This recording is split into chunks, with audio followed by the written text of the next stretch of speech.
Ou alors, il y a une forme, tu diras. Voilà. Substitut. Ah, c'est dingue, hein. Mais ça peut être n'importe quoi. On parle souvent des culottes, des chaussures, hein, qui sont vues dans ce cadre-là. Mais ça peut être vraiment n'importe quoi. Toucher des cheveux, des lunettes, des téléphones. Voilà. Et vraiment, ça peut être n'importe quoi.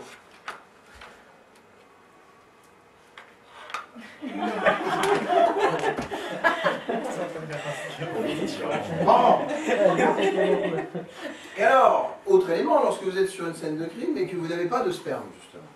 Ou mieux, vous avez du sperme sur le cadavre, à l'extérieur du cadavre. C'est-à-dire que la personne ne va pénétrer, elle s'est masturbée à la vue de.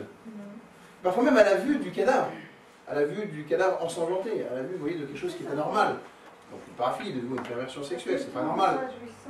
Eh bien, cette masturbation extérieure au cadavre doit être classifiée dans la compétence sexuelle.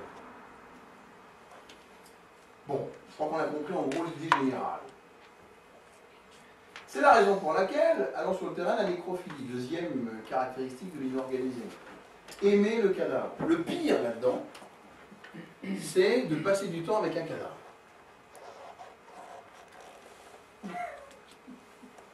Dennis Nielsen. Dennis, D-E-2-N-I-S. Son nom, Nielsen, N-I-L-S-E-N.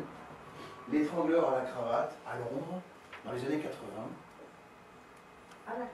Attirait des homosexuels, souvent routards, en voyage, qui cherchaient un pied-à-terre, qui n'avaient pas beaucoup d'argent, qui voulaient un toit, un couvert, des choses comme ça. Et donc, il voyait dans les bars, il disait « Oh, tu as un problème, tu veux venir chez moi, si tu veux, il n'y a pas de souci, moi je suis très hospitalier, on n'aime jamais les voyageurs. » Et donc, il arrivait, et puis à un moment donné, il faisait montrer des petites vidéos, et puis ça tournait un peu à la pornographie, homosexuelle, et après, il sentait que si le type qui voulait partir dardard le plus souvent de ce guépier dans lequel il venait de se trouver, eh bien, il étranglait avec une cravate.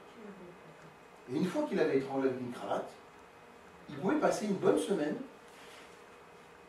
comme si la personne était vivante.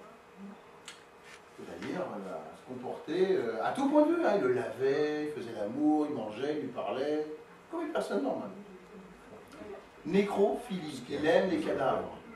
Il en vient à être finalement plus à l'aise, comprenez bien, avec un cadavre qu'une personne normale. C'est la raison pour laquelle c'est aussi des personnes très solitaires, qui parlent peu, qui sont à une certaine distance avec vous, hermétiques, étanches, un regard froid, souvent un côté mortifère. C'est presque des morts vivants, quand vous les regardez, sont un peu froids, blêmes, un peu gothiques, un peu, voilà. Et ces gens-là, ils se disent, ah oui, effectivement, lui il va vivre avec des morts vivants. Avec moi, mais avec un mort vivant. Et c'est un peu cette idée-là.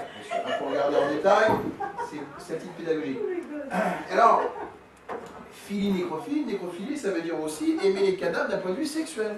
Il est capable de violer un cadavre, il est capable de faire des relations sexuelles avec un cadavre. Sacré noir. Ah ça y est là. C'est terrible.